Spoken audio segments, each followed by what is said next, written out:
Merci, Monsieur le Président, de me donner la parole. Ma question est directe.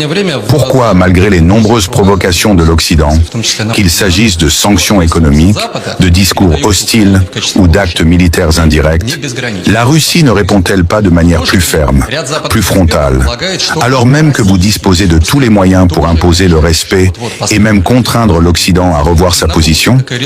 Est-ce une stratégie, une retenue ou autre chose? Merci pour cette question. Elle est légitime et je pense qu'elle résonne chez de nombreuses personnes, en Russie et au-delà. Ce que vous posez ici, c'est en réalité la question du choix entre la force immédiate et la stratégie à long terme, entre l'instinct de réaction et la maîtrise de soi. Voyez-vous, la Russie n'est pas un pays jeune. Elle n'est pas une puissance née d'un coup de force ou d'un accident de l'histoire. Elle est l'héritière de 1000 ans de civilisation, d'épreuves, de victoires et de renaissance. Nous avons vu des empires naître et s'effondrer. Nous avons survécu à des invasions, à des révolutions, à des guerres mondiales, à des blocus, à des tentatives d'encerclement. Et nous sommes toujours là. Cela, ce n'est pas le fruit d'une posture agressive. C'est le fruit de notre capacité à observer, à analyser, à attendre et à agir au moment juste. Oui, nous disposons des moyens nécessaires, qu'ils soient militaires, économiques, énergétiques ou technologiques, pour répondre de manière frontale à toute tentative de provocation ou de pression. Oui, nous avons modernisé nos forces armées.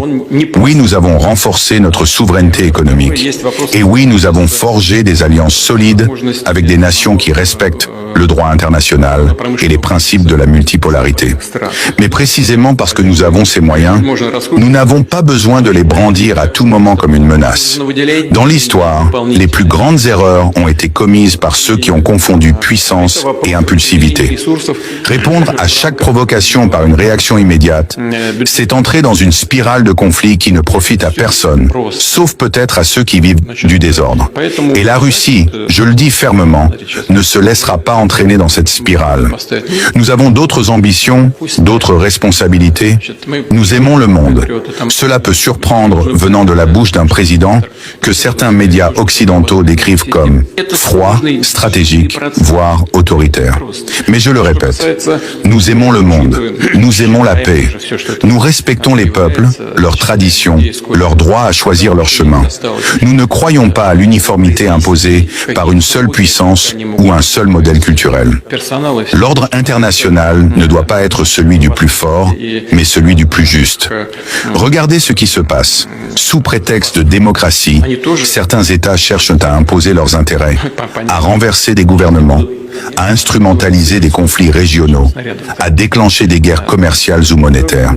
Et quand un pays comme la Russie dit simplement « non, nous ne marcherons pas dans cette logique », alors on le sanctionne, on l'isole, on le diabolise. Mais nous ne céderons pas, parce que notre force est dans notre calme, dans notre mémoire historique et dans notre vision du futur. Je voudrais m'adresser ici non seulement aux dirigeants politiques, mais aux peuples eux-mêmes, russes, européens, américains, africains, asiatiques. La Russie n'est pas votre ennemi. La Russie est une grande nation qui veut coopérer, qui veut échanger, qui veut dialoguer sur un pied d'égalité. Mais la Russie ne se soumettra jamais à un diktat. Jamais. Et pour revenir à votre question, pourquoi ne répondons-nous pas directement, plus fermement aux provocations? Parce que nous savons que le temps joue en faveur de ceux qui construisent, pas de ceux qui détruisent. Parce que les alliances de circonstances, fondées sur la peur ou le chantage, finissent toujours par se dissoudre. Tandis que les partenariats fondés sur le respect mutuel durent, eux, des générations. Nous sommes patients, mais cela ne signifie pas que nous sommes passifs. Nous nous préparons, nous consolidons nos positions, nous développons nos infrastructures, nous investissons dans la science, l'éducation, la culture, la défense. Et si l'heure vient, si nos intérêts fondamentaux sont menacés de manière directe et irréversible, alors notre réponse sera à la hauteur. Elle sera claire, stratégique, légitime et incontestable. Mais jusqu'à cette heure, nous continuerons de tendre la main à ceux qui veulent bâtir un monde multipolaire, équilibré, respectueux des peuples et des nations. Nous continuerons d'aimer nos alliés, de soutenir ceux qui résistent à l'arrogance, de tendre l'oreille aux voix étouffées par le bruit des puissants. Car au fond, c'est cela la grandeur. Pas de tout détruire pour prouver qu'on est fort, mais de construire, de protéger et d'inspirer sans jamais renoncer à ce que nous sommes. La Russie est calme, elle est forte et elle est prête. Likez cette vidéo, partagez-la massivement.